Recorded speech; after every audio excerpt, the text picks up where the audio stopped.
hello, hola, bonjour, namaste, konnichiwa. This past Saturday, I qualified in the Naughty Racing League. Let's see how it went. So this is my first, official or organized racing event I've ever done in my life. So the one thing I was most scared about was honestly, being a fair and respectful driver, especially during qualifying. There's so many little unwritten sub rules that you're supposed to be following. So my plan coming out the pits was to be aggressive. While I was practicing in the week leading up to this, the best lap I got was a 31.2. Now there's two sessions in the NRL, and I was watching the Friday night session. First lap, some guy pulls like a 28.7 or something ridiculous like that. So I knew from the get-go, I'm not in this league to try to win anything. I'm trying to stay out of last place. That being said, my plan with qualifying was to come out with this fast pack here, and I knew that some space would naturally start to get created as they drive away from me. You can see GOK Sneaky, he's a pretty fast guy, and as we go through these first couple of laps, you will see his car gets smaller and smaller on my screen as he drives faster and faster and gets further and further away. But because I had practiced so much and I already had a pretty good idea of what I wanted to do, I was so mentally dialed in that it wasn't really going to, shake me too bad. It wasn't going to blow my confidence it probably could for most novices in an event like this. Now I know I'm sounding like Mr. Cool. I was in my chair sweating my everything off. My face was melting by the end of this session. I wasn't even going that fast, but just it's a mix of the nerves, your live, the competition, all of that kind of, melded into one just had me really being a mess, physically, but like I said, mentally, I felt pretty trunk tight. So let's talk about the plan. I went into this wanting to treat this qualifying session like a daily race, a no-stop daily race. I know I had 15 minutes to put the fastest lap together I could. I knew that it took about 3 to 4 laps for the tires to get the temperature and for enough gas to burn off in the car for it to get to optimal conditions in the window, as they call it in the business. So these first 3 laps I'm running are all in service of that. I'm not trying to put the fastest time down necessarily. I'm not trying to crash, chiefly. I'm trying to keep it on the track, and I'm trying to just get the car up and running. We can see Arrow there puts down a 31.1, Moose 29.6. I'm nowhere close to that. GOK 31, and I come in at a 31.9. So you can see that that's kind of the pace difference we're dealing with in this lobby. These were some pretty fast drivers. Respect to everybody that was in this session. Shout out to you, McNaughty, for putting this on. This is really fun. Shout out to the production team who did an amazing job over both Friday and Saturday. Of course, I'm a bit biased to this Saturday crew, so shout out to Tati, Flawed, and T-Case for making us all feel like real deal race drivers, throwing it around the track, putting it all on the line. They definitely kept the mood and the vibe and the stream moving along very well and professionally. I really loved being not only a viewer but also a participant. So thank you all, and looking forward to getting this season underway. Turning our focus back to the track here.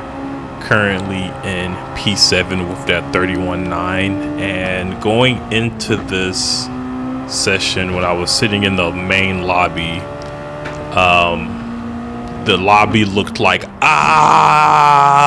it was a lot of A's and a couple of B's. Usually the lobbies I race in look like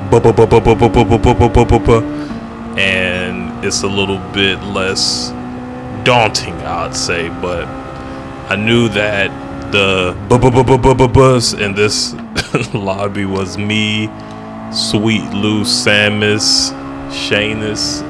Apologies if I pronounce your name, I can't really read it. And Angry Fredbird. So they were already identified as my main competition. Basically, putting it in F1 words, I am in a Williams we're trying to decide who is going to be Williams, who is going to be Haas, and who is going to be Kick Sauber.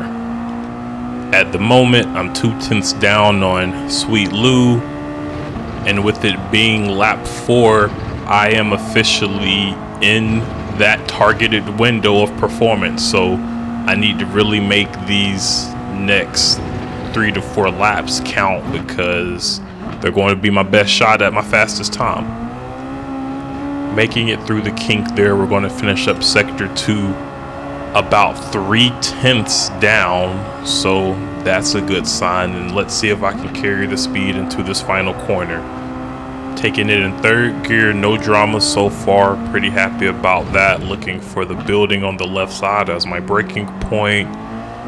Trail brake into the final hairpin, get on the power as soon as you dare, and we end up with a 31.6 for lap 4. Fast forwarding to the end of lap 5, no real improvement there, and here we go in lap 6. Half of a tenth down, but still feeling dangerous at this point. Revving the nuts out of this car. You want to kind of go into 3rd gear at 97 miles per hour. Shout out to Papa's House of Game for that little piece of info. This turn here, 10% on the 2 board, throw it in, carry the speed, use all of the track as you go up the hill, generate as much power as you can. I'm looking for the line in front of the 3 board there as we enter the corkscrew, throwing it in, throwing it down, roller coaster, and we are a 1/10.5 up going into sector 3 here for lap 6. Looking for the white part of this corner, throwing it in again, do it in 4th gear that time. I was kind of deciding whether 3rd and 4th gear, which one was better. I never really did get a definitive answer, but maybe somebody faster than me can let you know. And you can notice at the bottom right there, I'm excited about this lap. Shouldn't have been. The crowd goes mild. It ended up in a 31.8, and the commentator was also feeling pretty sad for me when that happened. Little did he know that when I needed it most, my speed came to me. So lap 7, through my calculations I ran in practice, lap 7 is actually the last lap that you are quote unquote in the window. So I knew that I kind of blew laps 4, 5, and 6, didn't hit that 31.2 or even sniff it like I wanted to, and I knew that this was it. The tires were not going to be lasting forever. Looking back on this session, I wish I would have pitted after this lap and got some fresh tires, but you know, I didn't decide to be bold today. I was definitely playing it safe, just trying to qualify. I think staying out did help me out in the end though, because if you look in the top right, I have a lot of space in front of me and behind me. Nobody's bothering me, and I can just look ahead and race as fast as I can.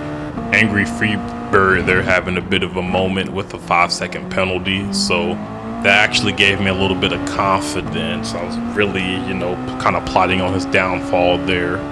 Self-inflicted wounds are the worst, and here we go. This is the 31.4.